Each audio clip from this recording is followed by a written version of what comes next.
Welcome to another installment of Under Construction. I'm your host for today, Rodney. To my right is the Angry Black Friend, and right under me is Kaza Sose. Kaza, how's your week been, brother? Well, it was going good.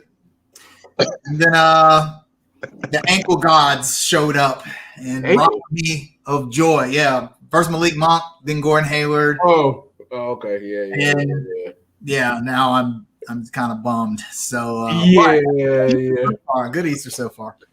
Gotcha. Jamal, how's your week been, man? Like Kaiser said, it was going well. And then UConn lost, and then everybody's foot got hurt, and then DMX is on the verge of not being with us. So the weekend hasn't been great, man. And I really think in her former life, Queen Charlotte must have been a really shitty person, man. Yeah, she must have been a bitch because Queen Charlotte must have been a royal bitch back in the day, man. It was all good just a week ago. That's all. It was all good just a week ago. I went to Clemson, but I love Don Staley, and that South Carolina loss. Oh my God, that was as heartbreaking as it could get, man. Oh man, I feel sorry for those young ladies, man. But we're gonna get into it, man. Since we last appeared last Sunday, the Hornets went 2-1. We beat Washington. We're officially their fathers. We beat them 104-114. We got spanked by Brooklyn on national TV. The panic set in. 111-89. LaMarcus Aldridge. Remember how to play basketball. Throwback night. And then we got a costly win in Indy, 97-114. So, guys, what did you think about that last game? And was that Brooklyn game a throwaway? Brooklyn game was definitely a throwaway. I really hate the fact that, you have a national audience that largely doesn't pay attention to the Hornets or really, really know about the Hornets outside of the LaMelo Ball highlights. Jim Borrego!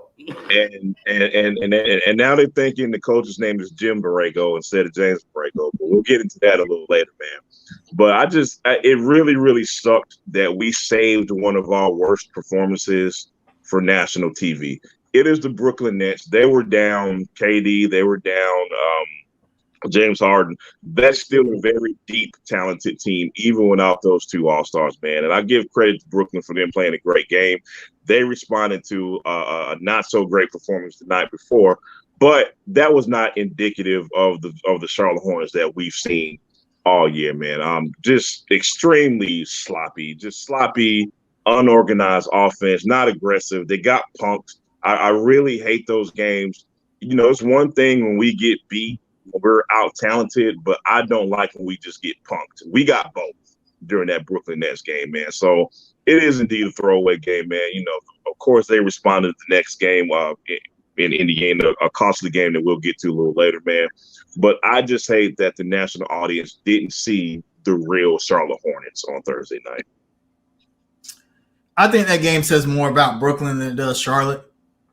I'm watching this game and it dawned on me a terrible, terrible fact, and this will always be the case in the NBA. Charlotte will never have an embarrassment of riches like the Brooklyn Nets do. I mean, two of their best players are sitting, and that team that beat the Hornets could win a 7-game series against any other team in the league, even LeBron James-led Lakers. I mean, they're that good. They're that deep. LaMarcus Aldridge, I thought he's old and washed up. He didn't look like it the other night.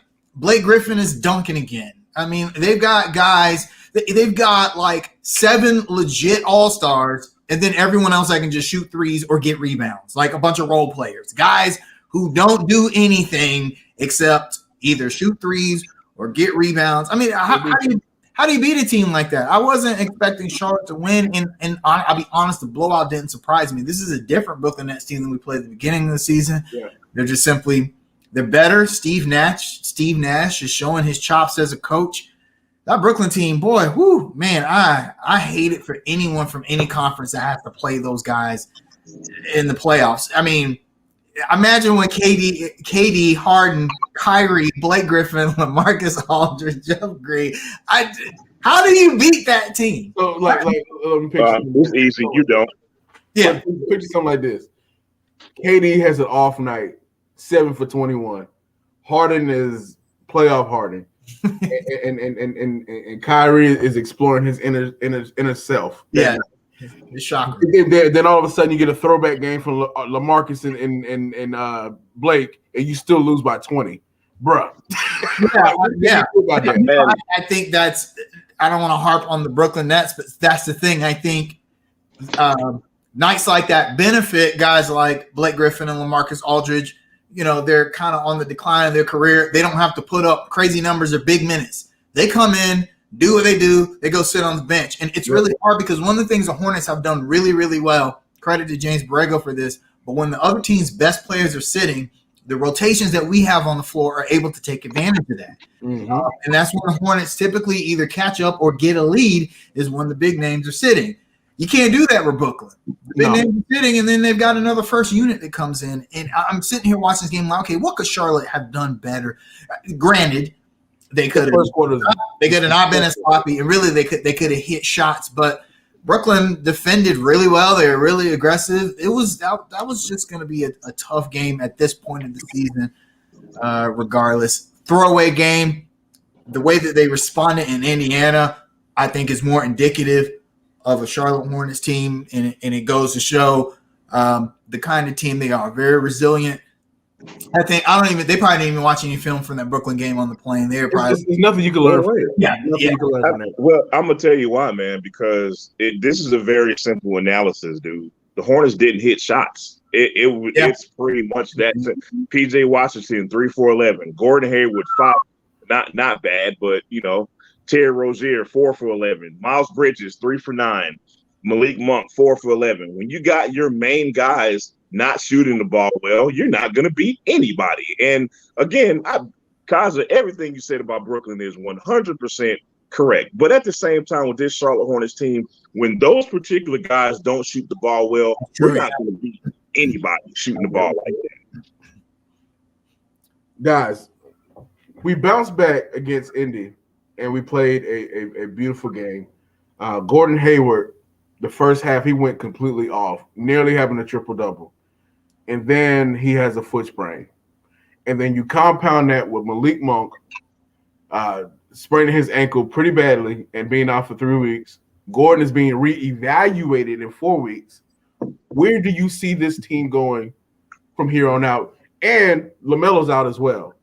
So where do you see this team going? And do you think James Borrego can kind of hold the fort down until we start to get those guys back? I think that before, even with LaMelo gone, I think we had the 4th seed pretty much on lock. Maybe the 5th seed, but we held the tiebreaker over Atlanta, New York. Boston, I don't know what's going on with them. Miami was the only real threat because with Victor Oladipo on the team, they're going to gel and get some chemistry at some point, and I expect them to get some wins. But without Gordon Hayward, even though of late he's been somewhat inconsistent, but without him, now we run into this problem. I don't think the issue is going to be with our starters, but our second unit is going to suffer because, one, you're going to have to move Miles Bridges. He's going to have to start, and I think I got some pushback. Would you play one of the Martin twins instead? I think JB's going to do that. What Miles brings off the bench, despite what people may think about Miles, what he brings off the bench, there's like an extra pickup, especially if he gets mad. We saw that a few games ago. He was having kind of a pedestrian game. He got mad, and then we ended up losing that game. But he got mad and scores like 20 points. And then we saw what he did against Indy, and both those games are coming off the bench. So I fully expect JB to start one of the Martin twins, or maybe even Jalen McDaniels. Maybe not because he hasn't had a lot of playing time lately. Please God, no. Please God. I think Borrego's gonna try and maintain some kind of depth. Whether that will be enough, I don't know. And I expect us to drop from the 4th seed probably down into playing game territory, 7 through 10. I don't think we'll be lower than the 10th seed. The Hornets will probably definitely get a play-in game only because the teams below that are far behind the Hornets. They're like 6-7 games but behind. So it's just unfortunate, man. If Borrego, if the Hornets make the 4th seed, look, listen. I don't want to hear no more slander at that point. No more at all. They better skip the damn vote for Coach of the Year. I don't think who else going to I just don't. I mean, I think we all know who's going to win Coach of the Year, but man, if the Hornets somehow make the 4th seed, you got to give Borrego his flowers. You got to. So man, Jamal, you go ahead. The Hornets, they have some work to do, fellas. Not to be Captain Obvious here, but the Hornets have their work cut out in front of them, man. And I hate mentioning that team from Miami, man, but they made a big time move at the trade deadline to add Victor Oladipo, man. I think that's only going to help them. Like Kaza said, with the team we have, man, I thought we would toggle between the 4th and the 5th seed, and now we're in the danger zone of the of the playing games now, which I really, really want to avoid. I do not want this team in that playing position. I just don't, man. But it may be a reality. But I want to offer some hope. I want to offer some optimism. If we rewind back to last season when the kids were getting substantial playing time, and they really proved their mettle toward the end of last season, that type of magic, I think, is going to have to happen for us to stay within that 4, 5, 6 range. That is a big if, and I want to put a big asterisk by this if. If those kids show up like they did toward the end of last season, we still can get within that 4, 5, 6 range. I thoroughly believe that. But that's just a big if, man. And I'm not saying I'm guaranteeing that will happen, man, because our schedule is not that easy. We got some heavyweights we got to play. Boston is a very important game coming up today, man. The Hawks have kind of struggled lately, man, but they won 8 games in a row, so they put themselves in a position where they're right around us, right behind us, just like a lot of other teams are, man. So, like I said, man, we have our work really cut out for us, man. But it's time for the kids to grow up again. Look, man.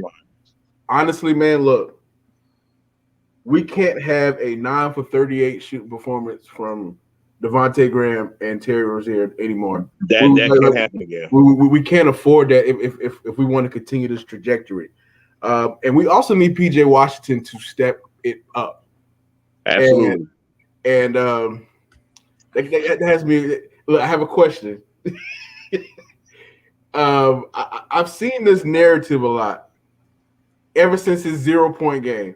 Is PJ Washington a bust to you guys? Or is it too early? Let me take here. No, absolutely not. That's ridiculous, man. Yeah, no. I was gonna say that's not even that take is so bad. The idea of that take is so bad. It's only his 2nd season, and we've seen what PJ can do. He's being asked to play out of position, out of his natural position, I mean, some of the things that he's doing, despite playing out of his natural position, pretty impressive. Yeah. Considering, I mean, he's 6'7". He's only 6'7". He's just as good as a 5 as Cody did, which is kind of crazy. So. Yep. And the thing is, man, like to say he's in a sophomore slump is fair, but to be a bust is just ridiculous, man. And he's having a bad shooting season, but one thing he is not having a bad season at is rebounding and protecting the rim. He's doing that better than the rest of our centers on this roster is, man. So when he comes out of this sophomore slump, and hopefully he gets it together at some point, hopefully it is this season, this narrative will just completely go away, and it probably needs to go away completely anyway. It's crazy how impatient Hornets fans. Real quick, when have we ever called a number 12 pick a bust? Like, nobody expects anything. Yeah. Number one, nobody expects anything from a number 12 pick, and number 2, not after the damn 2nd season. Just stop. No, yeah, and we got to add some context to this as well. You had a shortened season last year. You coming off of almost 9 months of 8-9 months of just rest, and then on top of that, you didn't have the traditional preseason and off season. So it's like I give these kids kind of a pass this year. Yeah. And then next year, I expect to see incremental improvement more. Good point. Well, like you said, it's a 12th pick. Miles was the 13th pick. Devontae was a second-round pick. In my opinion, Hornets fans are way too hard on those three guys, considering where they were drafted. Imagine those picks in the Rich Cho era. Right. Who we would have had. Rich Cho had a number 4 and a number 2 pick, and neither of those guys, in my opinion, are as good as the three guys that Mitch drafted much, much higher.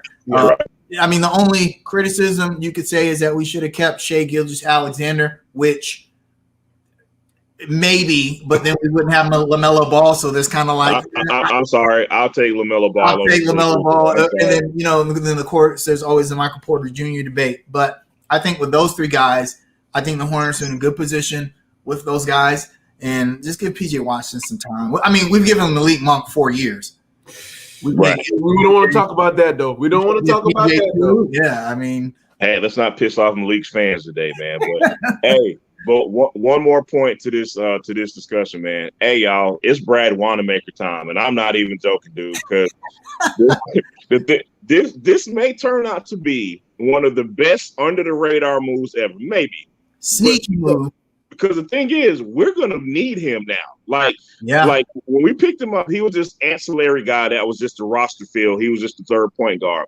But now we're at a point in the season, and with all these injuries, where he's gonna anchor this bench as the point guard. So we're gonna need some quality minutes. If we get consistent Brad Wanamaker like we did the last game in Indiana, man, that's gonna improve our situation. But again, that's another big if as well, man. And man, look, all I gotta say is that Mitch we trust. Old Stiffback looked kind of good last game. Like, that old Stiffback game came through, boy. Yeah, I mean, it's funny because I didn't think Brad Wanamaker would play a minute in a Hornets uniform, and maybe he wouldn't have if Malik hadn't gotten injured. But pleasant surprise. I mean, he came to play against Brooklyn. He only played 15 minutes ish, but I mean, he played well. He played really well against Indiana. If he can just maintain that consistency, if he can get 8 to 10 points off the bench, run the offense, keep attacking the rim, man. I made this post. It was a tongue-in-cheek post on Facebook, but it was essentially like Brad Wanamaker showing you why Mitch got 7, and I'm just at home arguing with y'all on Facebook. You know what I'm saying? I mean, he gets paid to do this, guys. Exactly. Mitch knows what he's doing. So, in Mitch we trust. All right, guys. So the next 4 we have is Boston today at 6, OKC on Wednesday at 8, Milwaukee on Friday at 9, and Atlanta next Sunday at 1. Where do you guys think our record is by the end of this week? Before next week? I'm going to be the optimistic one. I'm going 3-1. I'm going to tell you why. I'm the optimistic one this week. I know that's very rare, but I'm going to be optimistic this week. Boston game, I think if I'm wrong about one, it'll be today. I'll say that much, man. But I expect a hard-fought, tight game today. I really do, because this game is of dire importance to both teams. I think Boston probably needs a little more than we do, which is, I guess a scary thing to say. But at the same time, man, I actually think we come away with a win today.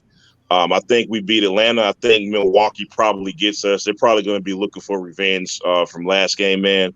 OKC is a very well-coached team. But as far as the talent on that team right now, Shai Gilgeous-Alexander's injured right now. They're trotting a D-League team out there, man. Like, if we don't beat OKC, it's just like that's the one that's just going to make my blood pressure go up if we don't win that one, just because of the talent they have out there. But that could also be a trap game because of how well coached they are, and they stay competitive wherever they play. So that's kind of one of those games that's just like, be careful with what you see on paper all the time. You know what I mean? But I'm going to stay optimistic. I'm going to say 3-1. I'm going to go 2-2. I think we lose today. I think we beat Oklahoma City. I think we lose to Milwaukee, and we beat Atlanta because we play them at home. but it's just so hard to say. Now this is going to be a different Hornets team than we've seen in a while. I mean, it is. For instance, who starts at center, Cody Zeller or Biz? And that's going to make a big difference in a lot of these games. I know that. Speaking of center. Man. Yeah, I don't know what's up. We talked about this on a previous episode, but I don't know what's going on with Cody and JB. Hello? Is Cody, not fully healthy? I don't know why Biz is getting these bigger minutes and these starting minutes over Cody. And Cody played a really good game against Indiana, which is, Hornets fans love Miles Turner, and Cody was just like, whatever, y'all. I'm just going to talk on this guy, get some rebounds over him. It's crazy. So it's funny how I didn't see that topic in the group this week. Nobody talked about how Cody's ever thoroughly.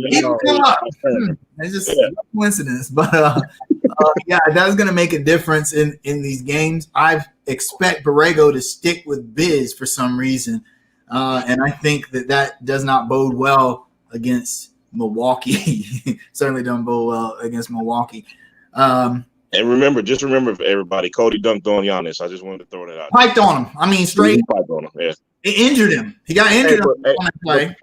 But in all seriousness, though, no, all jokes aside, man, Cody is going to be very important for us going down the stretch, man. Like we all see the numbers when he plays, when he starts versus when he doesn't. You know what I'm saying?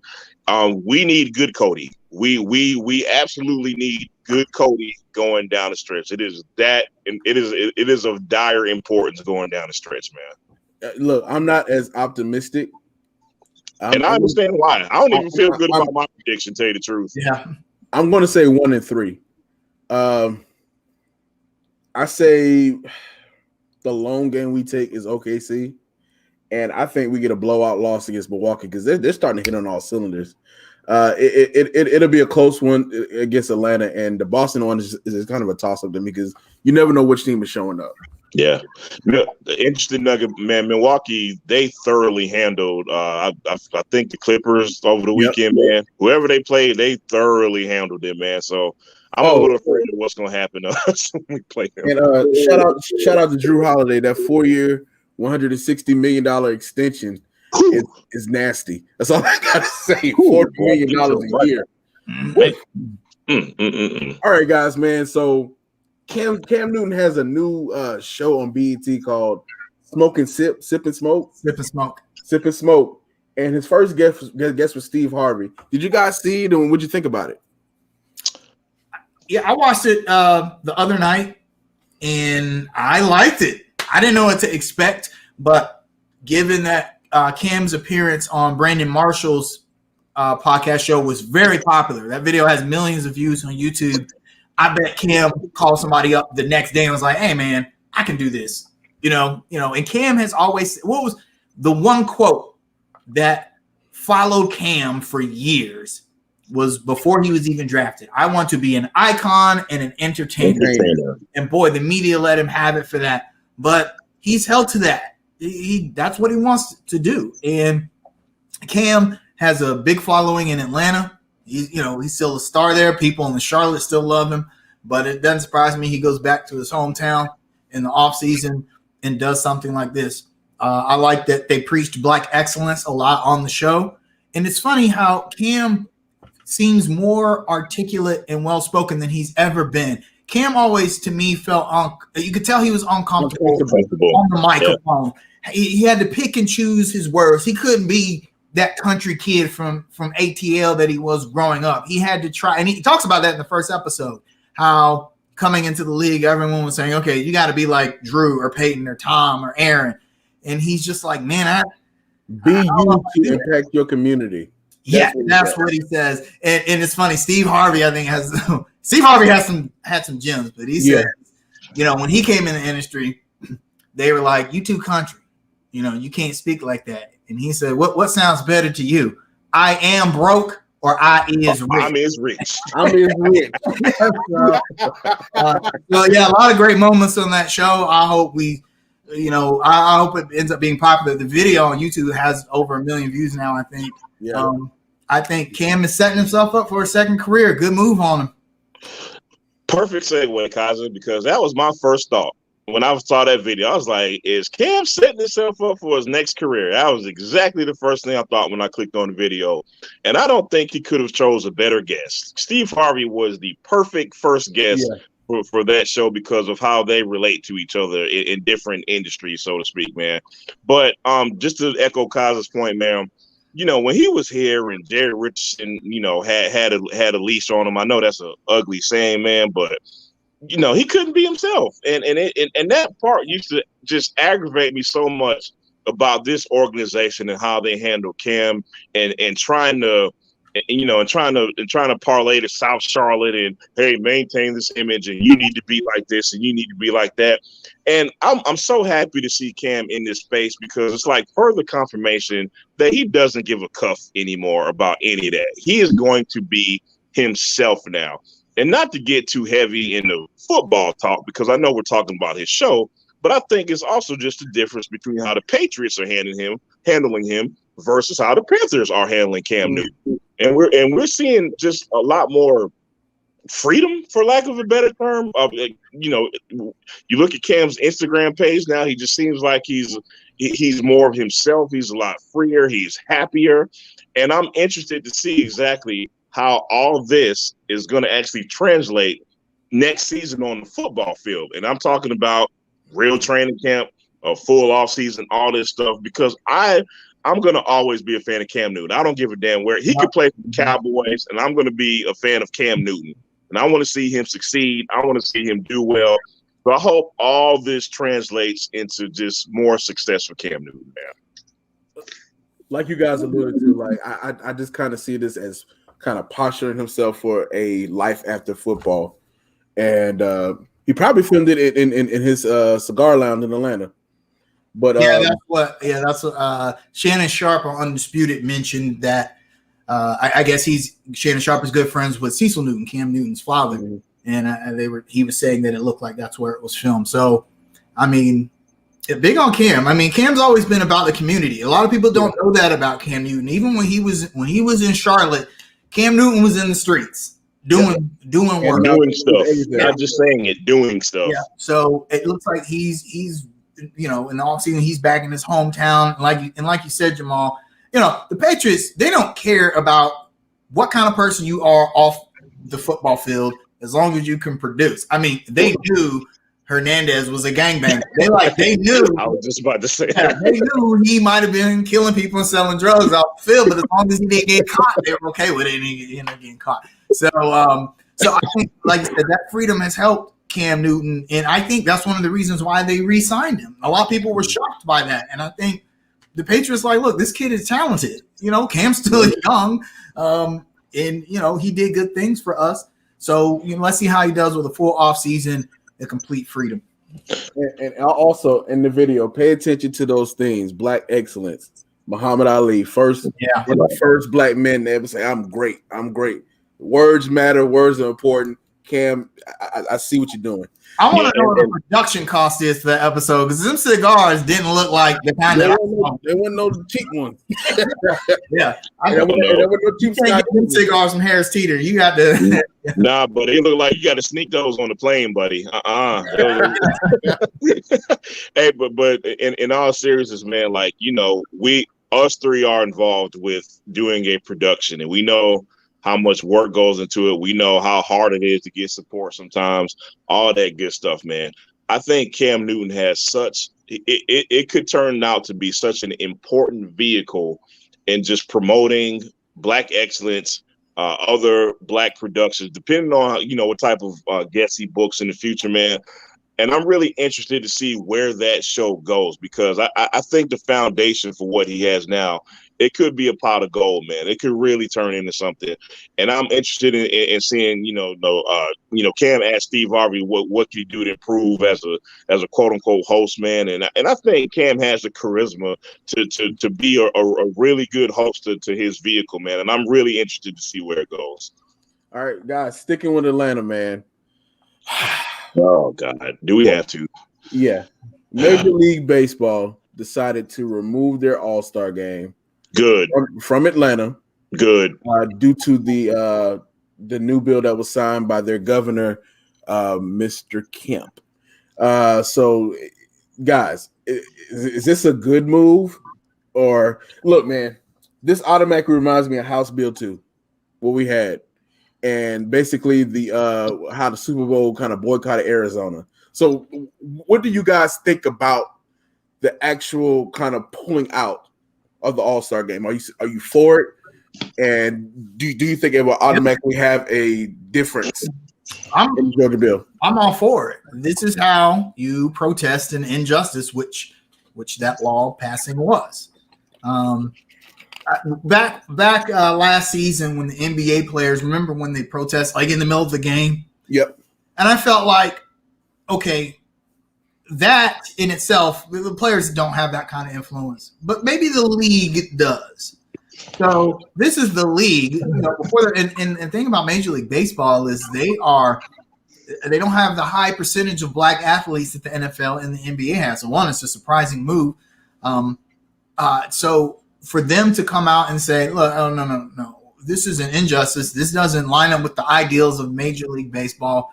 We're going to pull that. So now this puts pressure on all of the branches of government in the state of Georgia, because you've cost your state billions of dollars in economic revenue by Major League Baseball pulling the game. Billions that you're just never going to get back. Now, the lawmakers that pass this law are going to say, we don't need that. But the fact of the matter is that you do need that. And eventually that's going to come to show. You're going to need that revenue for Major League Baseball. And so then you're going to have to do something. You're going to have to reverse a bill like the state of North Carolina did, or find some kind of compromise. I'm for the move. The only bad thing is that Atlanta being a predominantly black city, a lot of black businesses are going to lose out on that revenue as well. That's unfortunate. The question is it's an honest question. Are MLB All-Star patrons visiting black places? That's a fair question. Who knows? That's an honest question. There's no telling, man. I think people who live there could probably answer that better than we could, man. My first guess is probably not, but at the same time, black or white, businesses are going to suffer. Period. Yeah.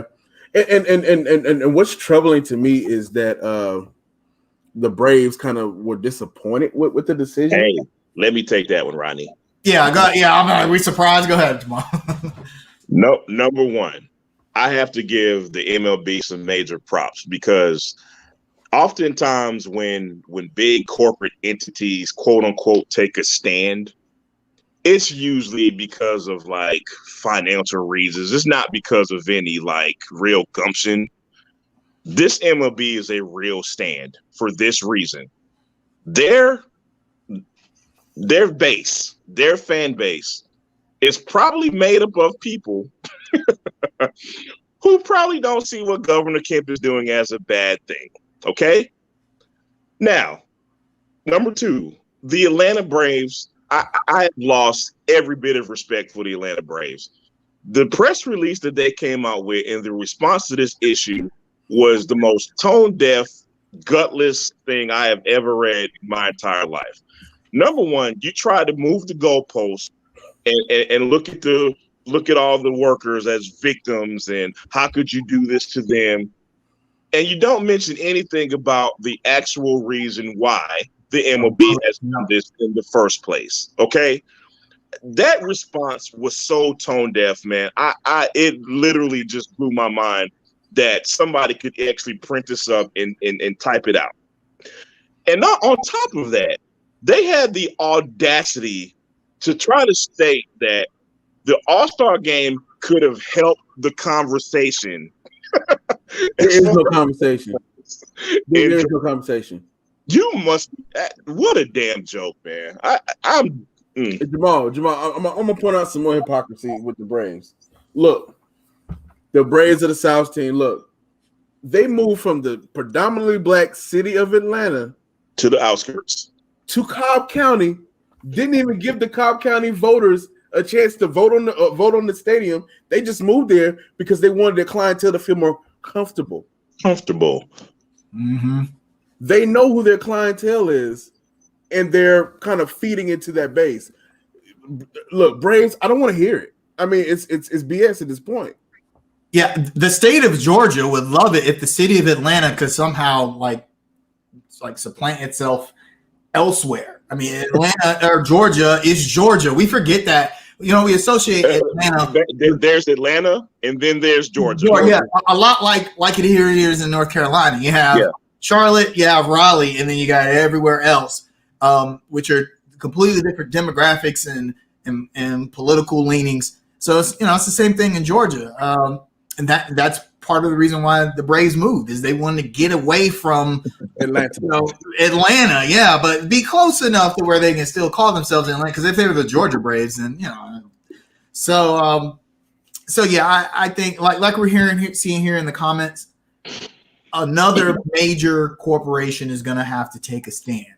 Does Coca-Cola? I don't know if Major League Baseball is big, but Coca-Cola is worldwide. Yeah, I don't even know if what they could do. Coca-Cola just can't move its operations out of Atlanta. That's not even possible. It's not even feasible. But they could do something. Maybe they could make a statement. I don't know. It's going to be this battle is going to be, I think, bigger than the HB2 issue.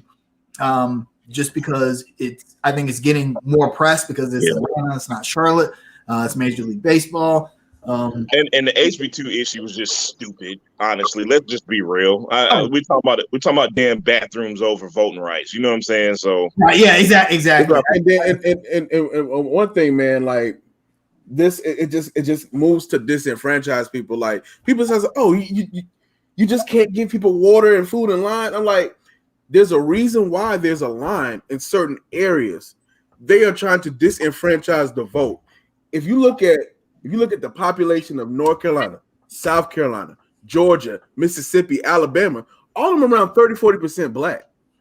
And then there's no reason why it should be R every year if you had a fair enough vote.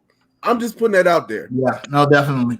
And we all know this is a result of Georgia turning blue. Let's make sure we mention that before we get off this subject, man. Same thing happened in North Carolina when North Carolina turned blue in 2008. It was a revolt. It was a backlash. I think the federal government should get involved as well. I think voting rights should be a federal issue.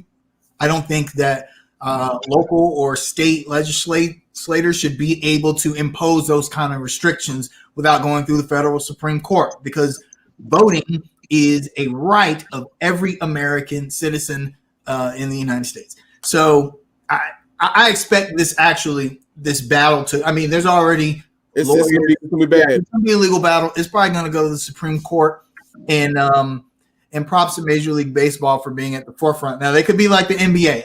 In fact, I think they are. You know, the NBA says they're progressive and they do progressive things, but we all know they're a corporation. Money, dollar is what's important.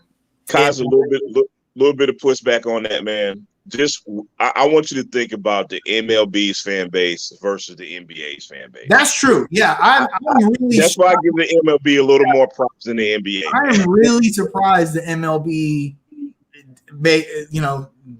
did what they did. I was surprised. Imagine that would have been like NASCAR pulling the Coca-Cola 600 out of Charlotte because of I mean, be like, whoa, yeah. Guys, before we move on, I got a quote from Barack Obama. There's no better way for the American pastime to honor the great Hank Aaron, who always led by example. Let's move on. There you go. Perfect.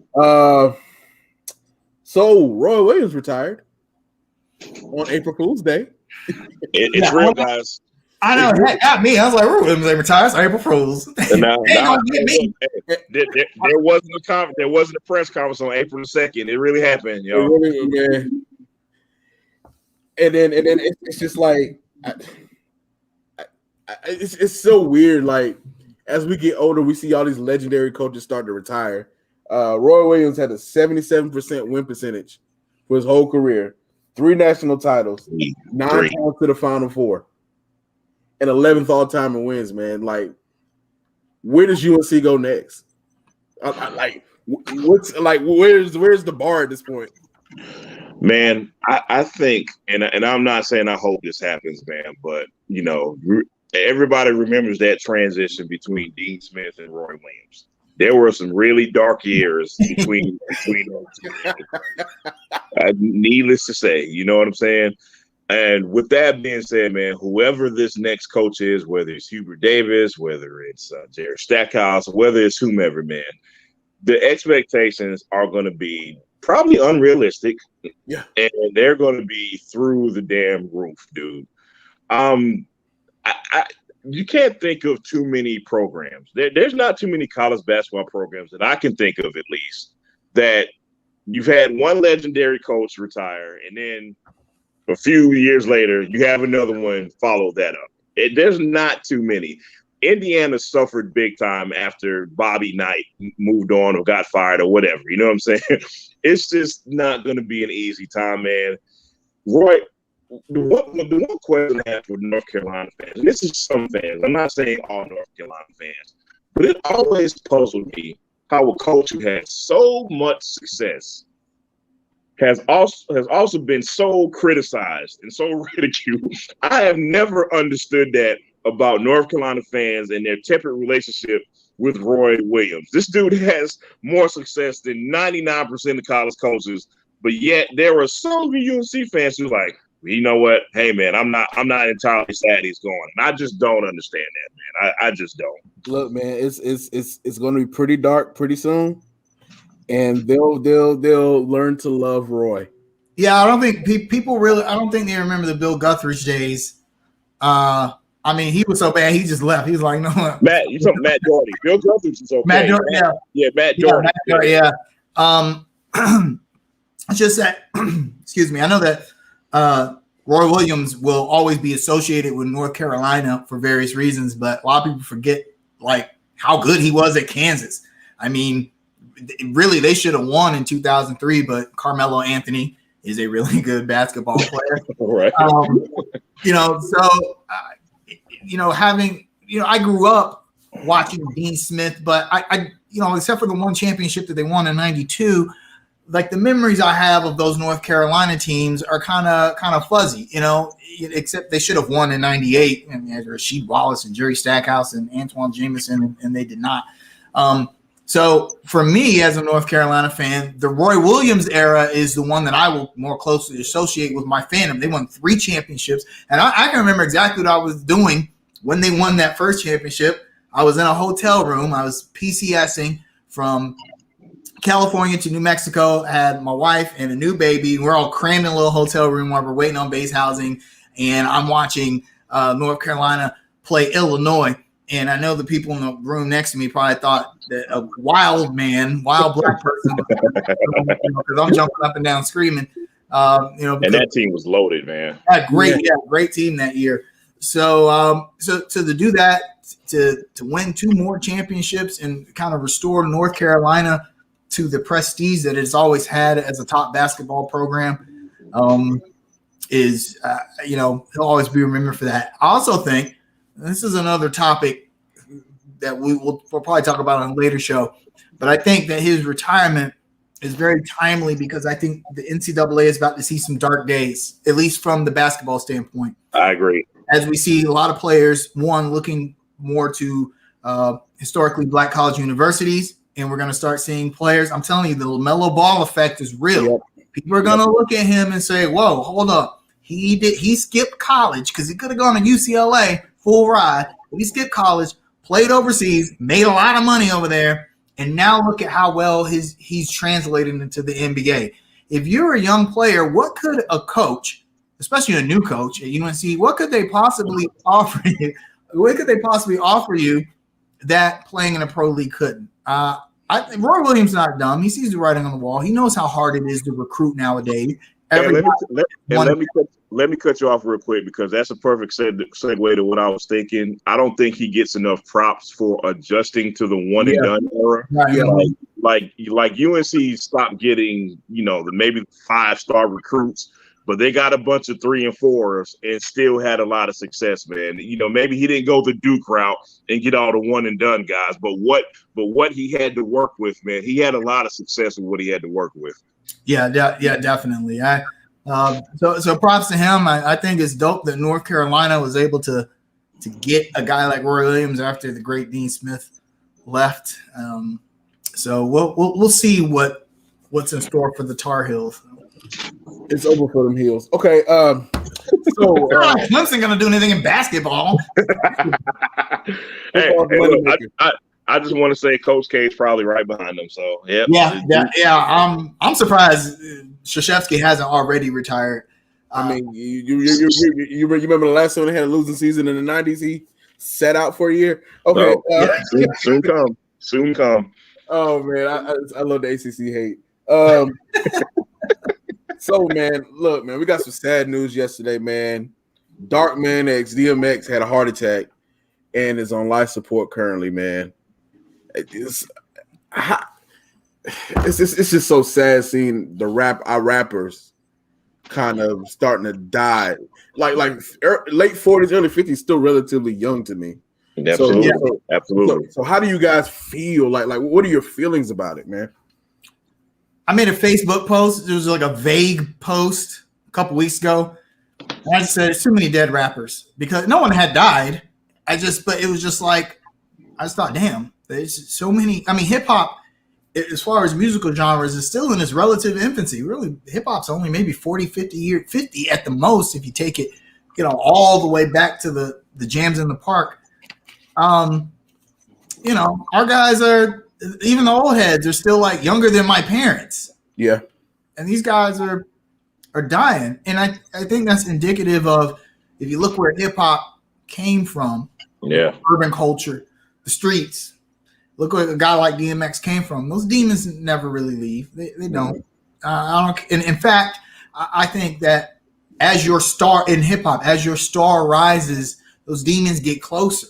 You now have better access to things like drugs, people who don't have your best interests in mind. And I thought that for a while that X had maybe not exercised those demons, but he had survived. Right. He had survived, like a guy like Mike Tyson. He survived that, and now he's in a better place. And I thought that was the case for DMX. Now, we won't know what caused the heart attack until we know. But, they're saying it's a drug overdose. And if that's the case, that's really unfortunate to have a guy like X, who battled these demons. He wasn't perfect. He was human like the rest of us. And it's kind of sad because he gave a lot to hip hop. I'll never forget when It's Dark and Hell is Hot came out. I just graduated high school and I was working for Wachovia. Y'all Charlottesians remember Wachovia. I was working at the Wachovia building on Tryon Street, and I had a crappy job where this was back before your bank information was kept digitally. They actually used to keep it in folders in a vault. My job, I worked in a vault, and I would just take one folder out and put it in another place. One folder out, put it in another place. That was my job for 8 hours a day. So you know what I did? I listened to It's Dark and Hell is Hot on repeat 8 hours a day. I had that job for probably about 6 months before I said, screw this, and I went to join the military. But that album got me through some tough times. So I hope he doesn't have to suffer much longer. Yeah. I talked to a friend yesterday, and he made a statement that I couldn't have said any better, man. DMX is the hip hop version of Kurt Cobain, and he is a person who has, shared his life with the public and his fans. I don't know if anybody listening or who's watching right now, if you have never had the pleasure, and I do mean the pleasure, of seeing DMX live, seeing him in concert, I feel sorry for you, because DMX is the best hip hop performer I have ever seen. And DMX was the type of dude, it wasn't going to be a bunch of fireworks. It wasn't going to be a bunch of pyrotechnics. He didn't have 75 dudes on stage. DMX had him and the DJ. That's all DMX needed to give you the best show you will ever see. I'm saying this because it reflected his personality and it reflected his music. It was authentic and it was raw. DMX was raw and authentic. Every time you encountered DMX, he was who he was 100% of the time. Everyone has probably seen clips of DMX being on stage, maybe being emotional, maybe praying with the crowd. Like, that's who he was. That wasn't an act. That was DMX exercising his demons and sharing them with us on stage. You get what I'm saying? Much like Kurt Cobain did through his music. All that pain and all those demons that they dealt with, they put them on Front Street for all of us to see, man. And beside that, man, just the music itself, man. I mean, the music itself was something that hip hop desperately needed when he came out. The hip hop needed that raw dude from the streets. He came out in an era where Puffy was shiny suits and hip hop was getting blingy and sophisticated. And I'm not hating on it. I'm not saying it was bad. I don't want to get to that stupid discussion today. But DMX was a change from that, man. And when he came out, he balanced hip hop out. You get what I'm saying? So the news that when I read that news yesterday, man, my heart just kind of sunk, man. I'm just like, why did the good ones go early, man? You know what I mean? So man, it's like Kaiser. I bought It's Dark as Hell is Hot. It's Dark as Hell is Hot. I'm younger than y'all, so I was like 14, 13. They asked you for your ID when you bought it. They was like, no. I went through loops. I did the 13 CDs for $1 thing. Hey, Kaz, if you went to Willie's Records, they didn't ask for ID. No. And so, man, like I got into the guy, man. Like literally, that was like one of my dudes. Like I love DMX. And then when the Bad Boy tour, when Diddy had the Bad Boy tour that came through Charlotte, DMX was like a special like appearance pop up. Yeah. Man, he came out there and performed. I was jumping. It was just like the energy that he came with was just. He was old at this point. This was like 2016, and like everybody was just screaming word for word, and like his impact on hip hop, man, is just crazy. I think people relate to him because we all know somebody that goes through or kind of went through an issue like that. Addiction, to be specific. And then like we see him battling these demons, and we see him trying, and we always root for him, man. And like it was so refreshing to see DMX in the verses back in July with Snoop. Oh yeah, he was so happy and healthy and was dancing. And I'm like, he was a little chunky. He gained some weight, but it was like a good weight.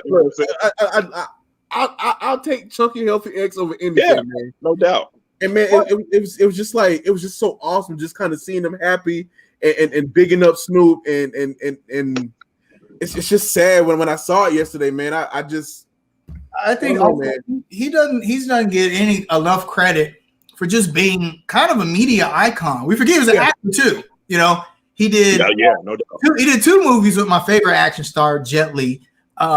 X gonna give it to you. It was the anthem for the Deadpool movies a few years ago. Mm-hmm. Everybody from every age group of hip hop knows who DMX is. Yeah. And not just because of his music, just because he made movies, he did all kinds of stuff. It always saddened me when he would appear in the news on some bad stuff, like drug related stuff or crime, some crazy stuff. But it's sad. He's not gonna get his flowers. He's gonna get his flowers after his death. Like we do with every rapper, but. It's one of those cases where he deserved more than when he was alive. Absolutely. And but Kaza, like when he came out at a very competitive time for hip hop, man. You think about he came out. Think about you had Big Pun, you had Eminem, you had Cannabis. Wu was on their was their peak. Right? Wu was like Jay-Z. You had Outkast with Aquemini. You had Hard Knock Life.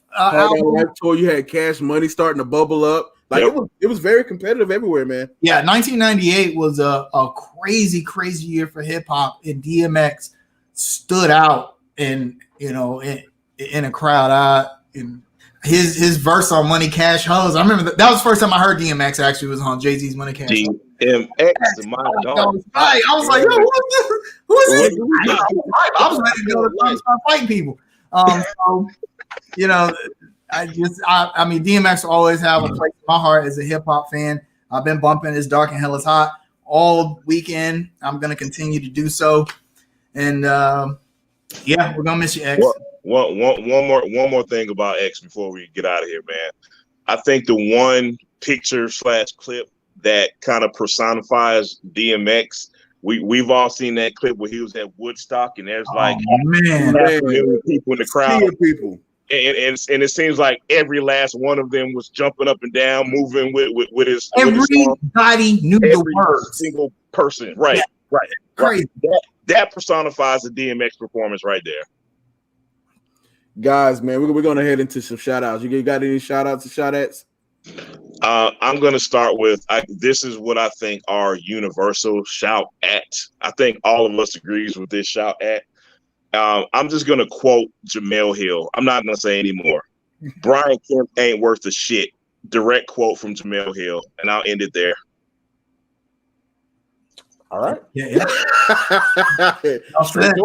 I have a quick. I guess this is a shout out. Something weird I found out lately. In an interview with Teddy Riley, I guess Guy and New Edition had beef. Like yeah. I saw that, man. And some people got killed over it. And then Teddy Riley was like, "Oh, well, there was nothing we could have done about that." What? Where did this come from? What is this, Bad Boy? Bad Boy Death Row stuff in R&B? Like, they were on tour together, fighting, and I guess they did multiple shows where there were fights backstage, not necessarily directly between Guy and New Edition, which is what Teddy Riley was saying, but between their entourages.